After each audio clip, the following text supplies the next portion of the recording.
Narcissism and gaslighting. In the previous episode, we spoke about what these two terms are. I loosely translated what they mean. We spoke about the current scenario that we have in Kenya with the Gen Z Maandamano and how we've seen these two terms play very, very prominently.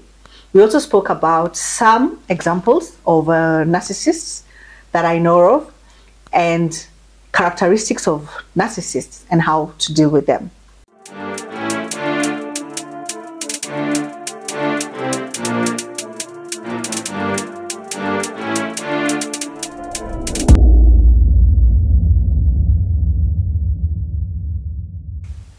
Welcome to Wellness by JF podcast. I'm your host, JF. I'm super excited to go on this journey with you today as we see how we can experience narcissism in our day-to-day life. And the first area that I want us to go into is in the church setting. And I know you're like, really, JF, can we experience narcissism in church? Yes. I dare say that any person who has like some form of say with a group of people has the potential to become a narcissist. Now, in the context of church, you have the church leadership who can be your pastor or your priest. And you might find that the way he behaves or the way he is that he uses or he twists religion and spirituality to cater for his own selfish needs. How? You find that your pastor takes the place of God. He gives himself a godlike persona, or he puts himself as a mediator between you and God. Now, if you read the good book, you know that we have only one mediator, and that is the Holy Spirit. But I digress. When you're in church, led by a narcissist, your pastor twists religion to suit him. He uses religion to gaslight you. Remember, in the past episode, we said that gaslighting is when someone makes you to doubt your sanity, to doubt your reality. They cause confusion, they bring confusion and doubt. So your pastor can use religion to gaslight you so that you can do whatever they ask you to do. And some of the things that they ask people to do are insane. And I know you've seen some of these cases on social media. And sometimes you ask yourself, at what point did I as a person lose myself until I ended up doing certain things? These cases are out there, but I dare say that you just did not know that you were dealing with a narcissistic person in the form of a pastor.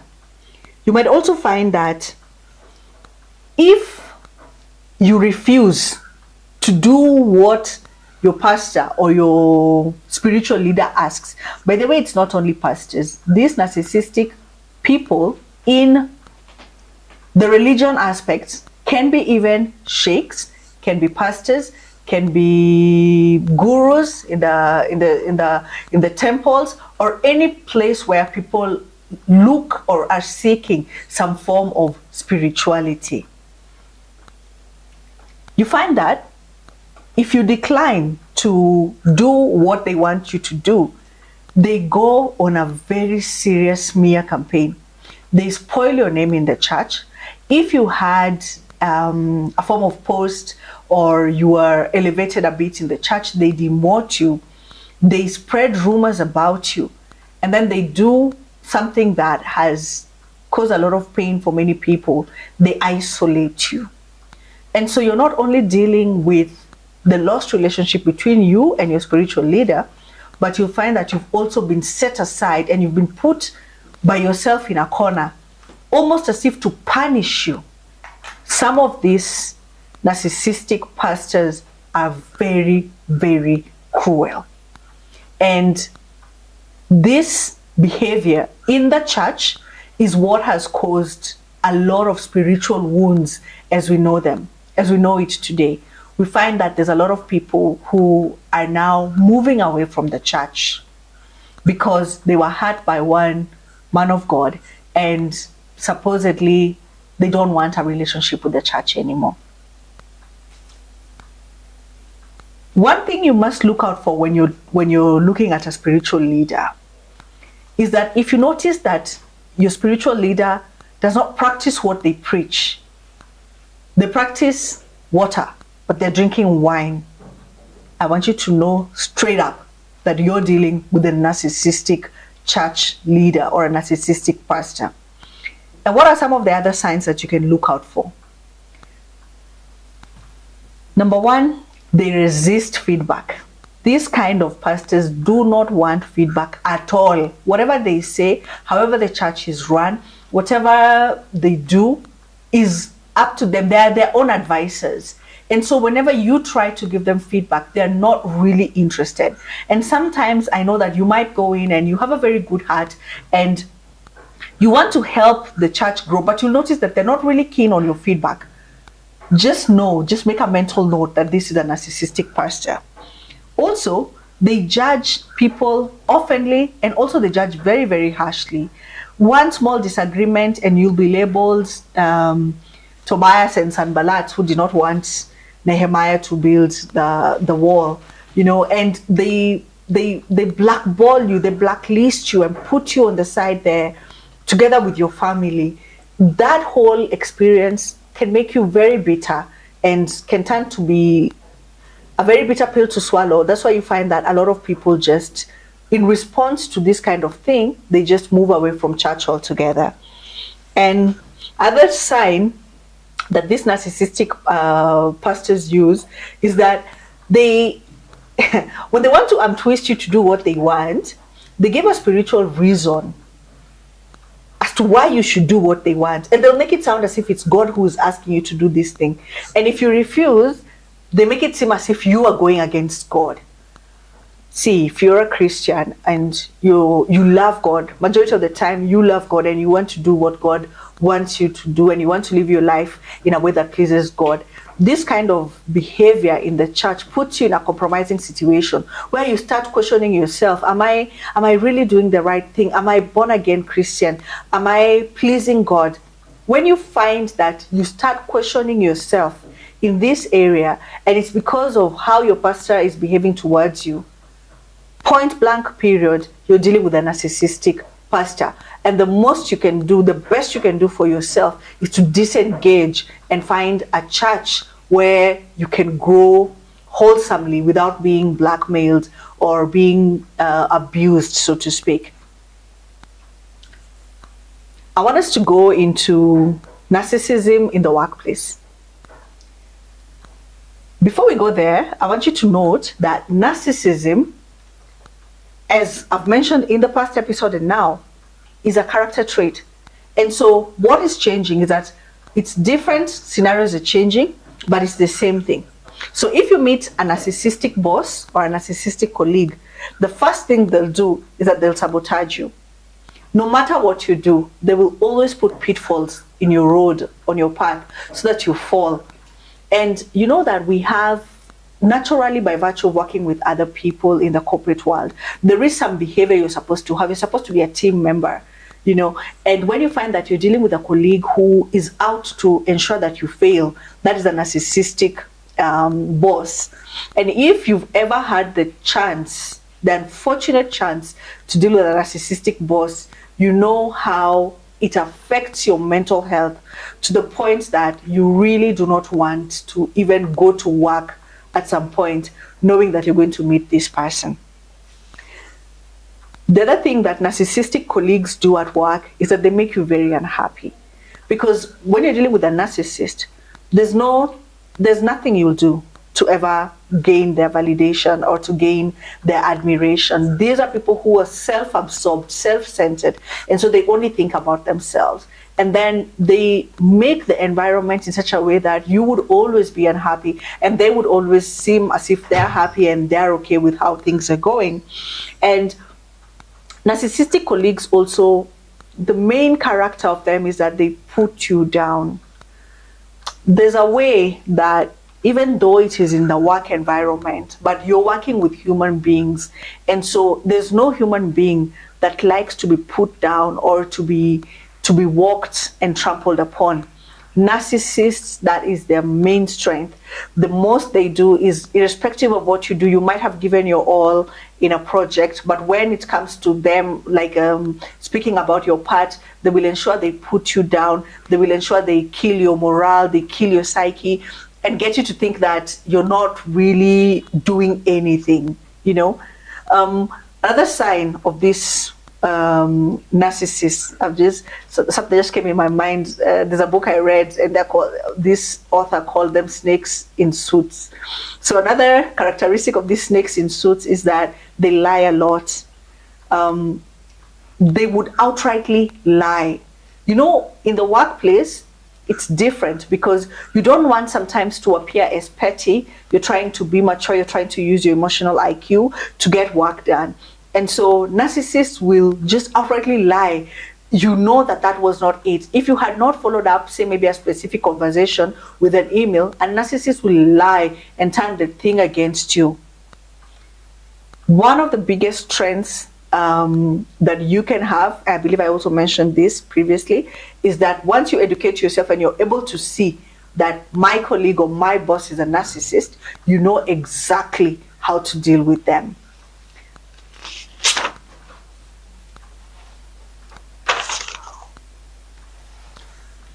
There's something also that happens in the workplace that I know a lot of people have dealt with, and this is, you know, in the workplace we work as a team, and so each and every person is given their own responsibility. So when you have a narcissistic boss, the first thing they'll do is they'll take credit for your work. They'll take the work and they'll push it to you. You'll do the work, but when it comes to giving credit and to apportioning credit, they won't give you any credit. They'll take credit and act or put themselves, especially now to maybe the top leadership, as if it was them who did the work. Narcissistic bosses are among the worst people that you can deal with in your day-to-day life. And I once read a book that says that, you know, people, employees do not resign from jobs, but rather employees resign from bad bosses. Let's go into narcissism in the house. And I know a lot of people have asked me this question over and over again. I'm in a relationship with a narcissist. What do I do? The first point is that in the house, if your partner or if your spouse is a narcissistic person, they will gaslight you. They will make you seem like you're confused. They will cast a doubt even on obvious things. You guys will have a conversation. You'll agree to do something. But when it comes to them keeping the end of the bargain, they won't do it. But they will not take accountability for that. They will make it seem as if that is not what you had agreed on. A narcissistic spouse is almost like a death sentence, because you find yourself constantly trying to prove a point, trying to convince yourself that you're not crazy, that this person had said this, or that they had promised to do this certain thing. But the person you're dealing with is not at all with you in that journey. And so you find that the narcissistic spouse becomes very abusive. They create a very toxic environment in the house, and the abuse can be in different forms. There's some who are physically abusive, where they actually hit you, they cause you physical harm. But there are these subtle narcissists who are really good at emotional and psychological abuse.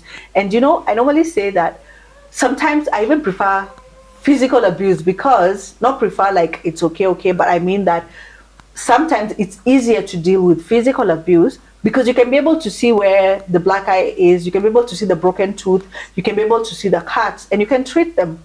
But when you want to convince another person that you're undergoing mental or emotional abuse, it's a tall order. Nobody believes you. How do you show? How do you prove? Remember, this mental or psychological abuse is in the behavior of the person, is in the words that they use in the house. And so how do you prove that your spouse is abusive? And this always puts you, actually, the person who's on the receiving end, it affects your mental health, and it puts you in a situation where you find yourself constantly explaining, constantly second guessing yourself, because no one ever believes you, and just like in the workplace and at and in the church, there is no accountability when it comes to narcissists in a relationship.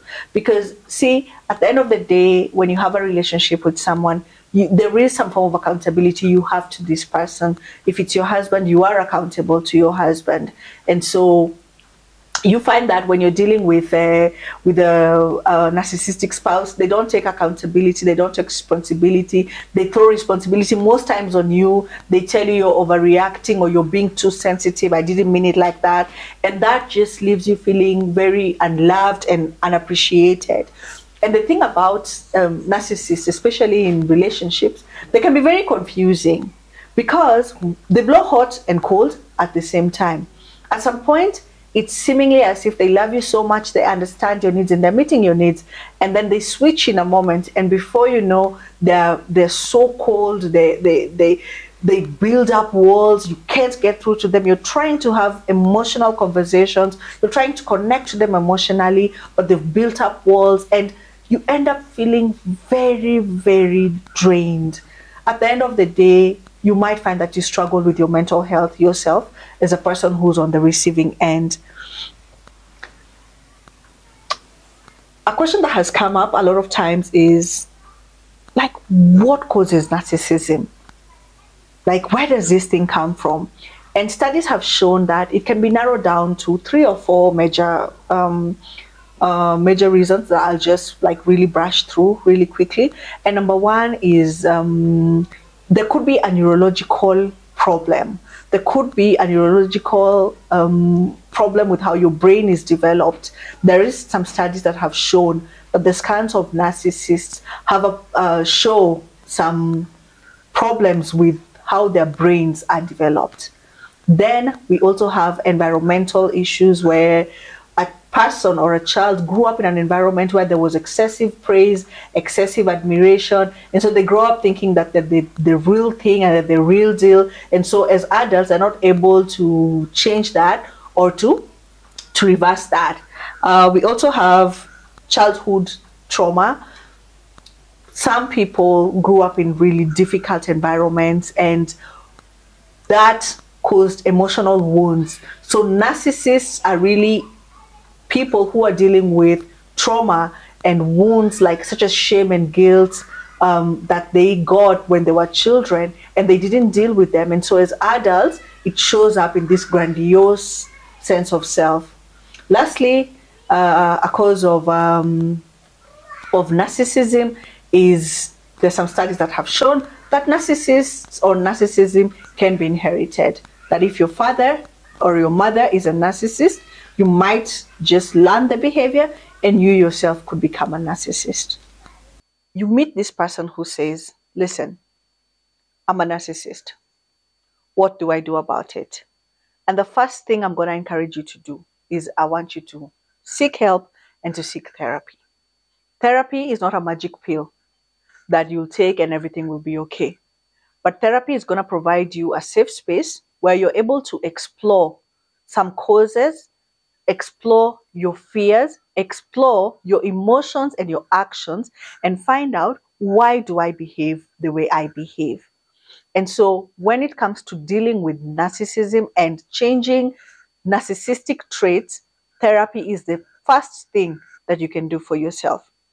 The second thing you can do for yourself is to forgive yourself. We did not have a chance to pick our parents, to pick the kind of home that we grew up in, or the kind of life that we lived growing up.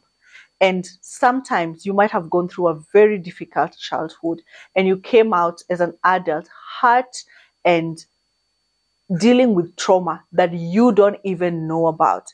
And especially if it's in African setting, nobody ever speaks about it. Everybody just expects that because you're grown, you're able to deal with your own issues.